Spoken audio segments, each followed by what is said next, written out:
నమస్తే, నేను Maruthi Ram. One voice న్యూస్కు స్వాగతం. కేసీఆర్ కుటుంబాన్ని బదనాం చేసే విధంగా కేంద్రంలో మోడీ, తెలంగాణలో సీఎం రేవంత్ రెడ్డిలు కుట్ర పన్నుతున్నారని బీఆర్ఎస్ నాయకులు, ఎఫ్డీసీ మాజీ చైర్మన్ వంటేరు ప్రతాప్ రెడ్డి, ఎమ్మెల్సీ యాదవరెడ్డిలు ఆగ్రహం వ్యక్తం చేశారు. ఎమ్మెల్సీ కవిత అరెస్టుకు నిరసనగా సిద్దిపేట జిల్లా గజ్వేల్ పట్టణంలో బీఆర్ఎస్ నాయకులు ధర్నాకు దిగారు. పట్టణంలోని స్థానిక ఎమ్మెల్యే క్యాంప్ ఆఫీసు నుంచి గజ్వేల్ అంబేద్కర్ చౌరస్తా వరకు ర్యాలీగా వచ్చి చౌరస్తాలో బైఠాయించి ధర్నా నిర్వహించారు. కేంద్ర రాష్ట్ర ప్రభుత్వాలకు వ్యతిరేకంగా నినాదాలు చేస్తూ నిరసనకు దిగారు. ఈ సందర్భంగా వారు మాట్లాడుతూ తెలంగాణలో కాంగ్రెస్ ప్రభుత్వం ఏర్పడి 100 రోజులైందని, 100 రోజుల్లో సీఎం రేవంత్ రెడ్డితో పాటు కాంగ్రెస్ నాయకులు కేసీఆర్ కుటుంబాన్ని బద్నాం చేసేందుకు కుట్రలు పన్నుతున్నారని ఆరోపించారు. తెలంగాణ వాదాన్ని, తెలంగాణ రాష్ట్రంలో బీఆర్ఎస్ పార్టీని లేకుండా చేస్తున్నారని ఆవేదన వ్యక్తం చేశారు. ఎమ్మెల్సీ కవిత కేసు సుప్రీంకోర్టులో 19వ తేదీన విచారణ ఉండగానే రాత్రికి రాత్రే కవిత ఇంటిపై ఈడీ దాడులు నిర్వహించి అక్రమంగా అరెస్టు చేయడం ఎన్నికల స్టంట్ అని అన్నారు. పార్లమెంటు ఎన్నికల నేపథ్యంలో బీఆర్ఎస్ పార్టీని బద్నాం చేసేందుకే ఇలాంటి కుట్రలు పన్నుతున్నారని అన్నారు. ఈ కార్యక్రమంలో గజ్వేల్ మున్సిపల్ చైర్మన్ ఎన్సి రాజమౌళి, గజ్వేల్ మార్కెట్ కమిటీ మాజీ చైర్మన్ మాదాసు శ్రీనివాస్, ఎంపీపీలు అమరావతి, రాగల సుగుణ దుర్గయ్య, పాండు గౌడ్, లతా రమేష్ గౌడ్, జెడ్పీటీసీలు Panga Mallesham, Arjun Goud, municipal vice chairman Zakiuddin, mandal party అధ్యక్షులు వెంకటరెడ్డి, నూనె కుమార్ యాదవ్, శ్రీనివాస్ గౌడ్, నవాజ్ మీరా, మాజీ ఆత్మ కమిటీ చైర్మన్ ఉడెం కృష్ణారెడ్డి, సర్పంచులు, ఎంపీటీసీలు, ప్రజాప్రతినిధులు, బీఆర్ఎస్ పార్టీ నాయకులు, కార్యకర్తలు తదితరులు పాల్గొన్నారు.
కేసీఆర్ గారి కుటుంబం తెలంగాణ రాష్ట్రం రావడానికి తన ప్రాణాన్ని పులి నోట్లో పెట్టి, తన ప్రాణాన్ని కూడా సైతం లెక్క చేయకుండా తెలంగాణ రాష్ట్రాన్ని సాధించినటువంటి నాయకుని కుటుంబం మీద ఈరోజు దాడులు జరుగుతున్నాయి. ఆ దాడుల్ని తీవ్రంగా ఖండిస్తున్నాం. కేసీఆర్ గారు 10 సంవత్సరాల అధికారంలో ఉంటే బీజేపీ వారికి సంక్షేమం ఇచ్చినాం, కాంగ్రెస్ వాళ్ళకు సంక్షేమం ఇచ్చినాం. బీజేపీ నాయకుల మీద కేసులు పెట్టలే. కాంగ్రెస్ కేసీఆర్ ఏమంటున్నారంటే తెలంగాణ బిడ్డలంతా, తెలంగాణ వాదులంతా, తెలంగాణ రాష్ట్రం అంతా నా బిడ్డలు, నా ప్రజలు అనుకున్నాడు. కానీ ఇవాళ నిన్న మొన్న అధికారంలోకి వచ్చినటువంటి కాంగ్రెస్ పార్టీ ఒక మల్లారెడ్డి మీద, వాళ్ళ వ్యాపారాల మీద దాడి చేయడం, ఒక మైపాల్ రెడ్డి వాళ్ళ కుటుంబం మీద దాడి చేయడం, ఇలా కవిత కేసీఆర్ కుటుంబం మీద దాడి చేయడం, నరేంద్ర మోడీ గారు, రేవంత్ రెడ్డి గారు ఇద్దరు కుట్ర పన్ని తెలంగాణ వాదాన్ని, తెలంగాణ రాష్ట్రంలో కేసీఆర్ కుటుంబాన్ని లేకుండా చెయ్యాలి అనే దురుద్దేశంతో ఇలాంటి కుట్ర చేస్తున్నారు. దీన్ని మేము తీవ్రంగా ఖండిస్తున్నాం. తెలంగాణ వాస్తవంగా ఒక్కసారి తెలంగాణ ప్రజలంతా కూడా ఆలోచించాలి. తెలంగాణ రాష్ట్రం ఏర్పడ్డ రోజు ఏ విధంగా డ్రైగా ఉండే, ఎన్ని బీడు పొలాలుండే, ఎన్ని రైతు ఆత్మహత్యలు జరుగుతూ ఉండే.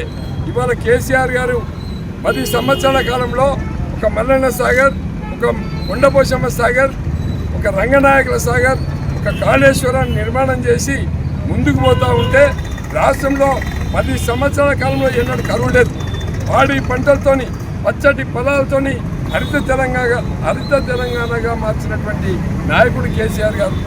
కొంతమంది దుర్మార్గం వల్ల ప్రభుత్వం కోల్పోయినప్పుడు కూడా వచ్చినటువంటి ప్రభుత్వం ఇచ్చిన హామీల మీద దృష్టి పెట్టాలి.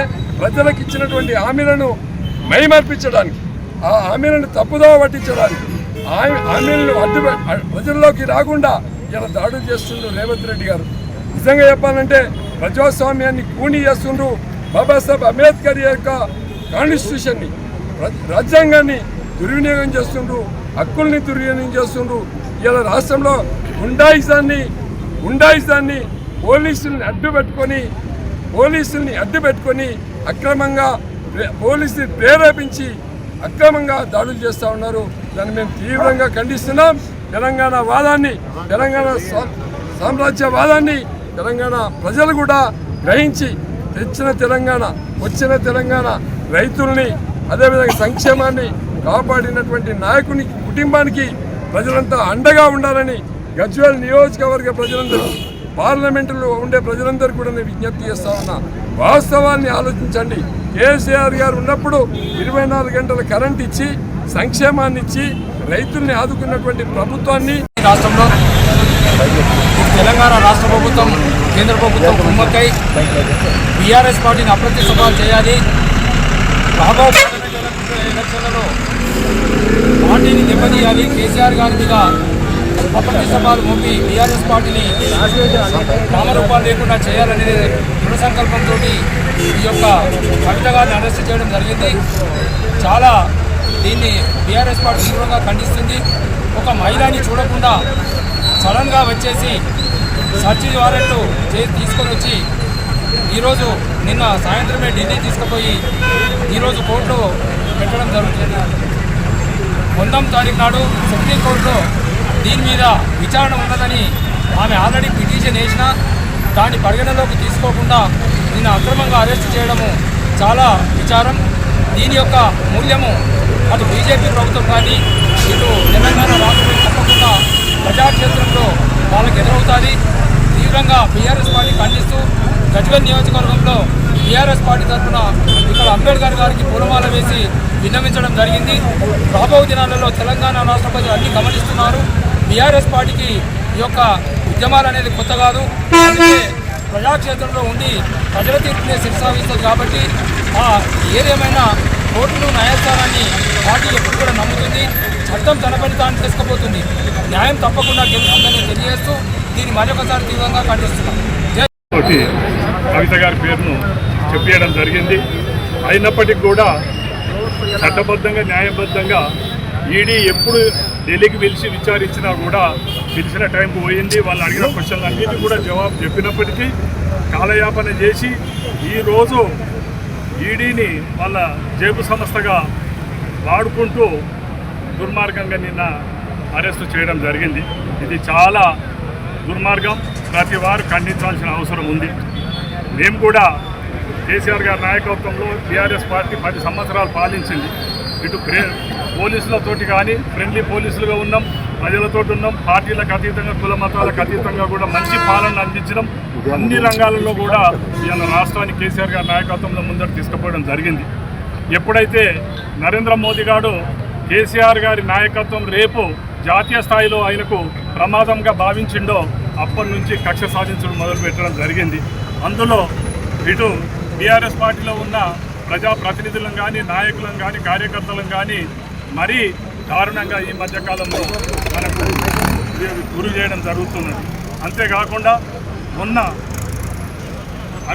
అమలు కాని హామీలను ఇచ్చి ప్రజలను మభ్యపెట్టి అధికారంలోకి వచ్చి 100 రోజులైనా ఈరోజు కాంగ్రెస్ ప్రభుత్వము వాళ్ళు అమలు చేయలేమని తెలుసుకొని కూడా ఏదో ఓ రకంగా ప్రజలను ఈ ఎలక్షన్ మట్టుకు మభ్యపెట్టి పక్కదారి పట్టించాలనే ఒక దురుద్దేశంతో రేవంత్ రెడ్డి గారు కూడా ఆయన కూడా ఈరోజు కేంద్రంతో చేతులు కలిపి కేసీఆర్ గారి కుటుంబాన్ని, కేసీఆర్ గారి పార్టీని ఒక రకమైన ప్రజలలో అభద్రతా గురి చేసి బదనాం చేయాలనే ప్రయత్నం జరుగుతుంది. ఇది ప్రతి ఒక్క టీఆర్ఎస్ పార్టీ నాయకుడు, కార్యకర్త, ప్రతి తెలంగాణ బిడ్డ కూడా దీన్ని హర్షించడం లేదు. తప్పనిసరి రాబోయే రోజుల్లో అటు కేంద్ర నాయకత్వం కానీ, రాష్ట్ర నాయకత్వం కానీ దీనికి మూల్యం చెల్లించుకోవాల్సిన అవసరం ఉన్నది. నిన్నటికి ఏ రోజు పొద్దున స్క్రోలింగ్లో చూసినాం. కేజ్రీవాల్ లాంటి వాడిని కూడా ప్రతిపక్ష నాయకులు కూడా ఆయన కూడా ఎదుగుతుంటే ఓర్వలేక ఈ కేసులో ఇరికించి 16 సార్లు ఈడీ నోటీసులు ఇచ్చినా పోకపోతే ఈరోజు వారు యాంటిసిపేటరీ బెయిల్ తీసుకున్నారని అడిగింది.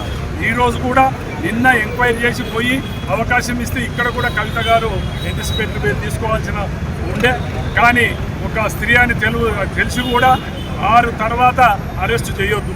అలాంటి పరిస్థితులలో కూడా వారు ఇక్కడ కూడా కాకుండా రాత్రే ఢిల్లీకి తరలించడం జరిగింది. ఇది చాలా దురదృష్టకరం.